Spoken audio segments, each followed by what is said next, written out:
Hello, and welcome to my YouTube channel. Today I want to tell you something about the history of the Mafia in Italy. The Mafia is one of the most notorious and powerful criminal organizations in the world, which has been active in Italy and beyond for centuries. But how did the Mafia originate? How is it organized? And how has it changed over time? These are some of the questions that I will answer in this video. So let's get started. The beginnings of the Mafia. The origins of the Mafia are not exactly known, but there are different theories about how it came about. One of them says that the Mafia emerged from secret brotherhoods that formed in Sicily in the Middle Ages, to resist the foreign rulers who conquered the island one after another. Do you remember how Sicily was ruled by the Arabs, the Normans, the Hohenstaufens, the French and the Spaniards? These changing rulers often brought oppression and injustice with them, and the Sicilians looked for ways to defend themselves and preserve their identity. The secret brotherhoods offered them protection and solidarity, but also a way to take revenge on their enemies. Another theory says that the Mafia emerged from the feudal structures of Sicily, where large landowners hired private militias to protect their land and interests. These militias were later requested by the peasants as protection from robbers and other enemies. The peasants had to give up a part of their crop or income for this, which today would be called protection money. That sounds like a pretty bad deal for the peasants, doesn't it? But hey, better than no deal at all, right? However the Mafia originated, it developed into a powerful and influential organization in the 19th century, which divided into different families or clans, each controlling a specific area.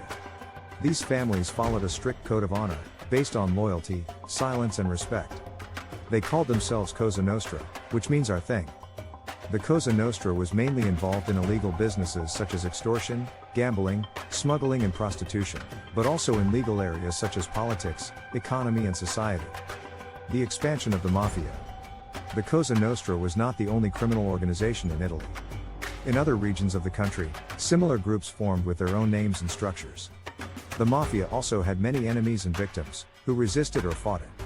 For example, the judges Giovanni Falcone and Paolo Borsellino, who were killed by bomb attacks in the 1990s. The most famous are the Camorra in Naples and Campania, the 'Ndrangheta in Calabria and the Sacra Corona Unita in Apulia. These groups were often at war or allied with each other, depending on the circumstances and interests. The Mafia also expanded outside Italy, especially to America, where many Italians emigrated in the late 19th and early 20th century. The American Cosa Nostra soon became a powerful force in the underworld of big cities like New York, Chicago or Las Vegas.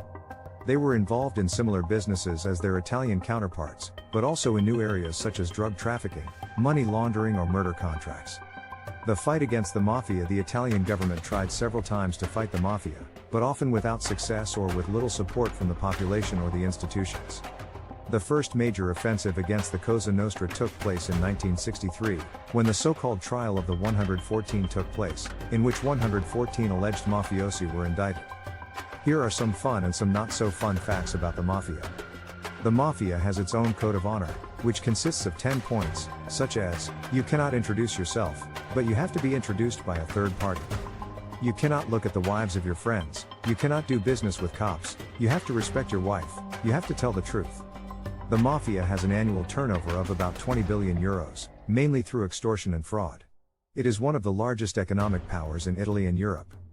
The Mafia has produced many famous or infamous personalities, such as Al Capone, who built an empire of crime in America in the 1920s and earned about $1.3 billion a year. Or Matteo Messina Denaro, who was on the run for 30 years and was recently arrested in a cancer clinic. The Mafia also had many enemies and victims, who resisted or fought it. For example, the judges Giovanni Falcone and Paolo Borsellino, who were killed by bomb attacks in the 1990s. Or the entrepreneur Libero Grassi, who refused to pay protection money and was murdered for it. Or the journalist Maria Grazia Cutulai, who reported on the connections between the Mafia and terrorism and was killed in Afghanistan.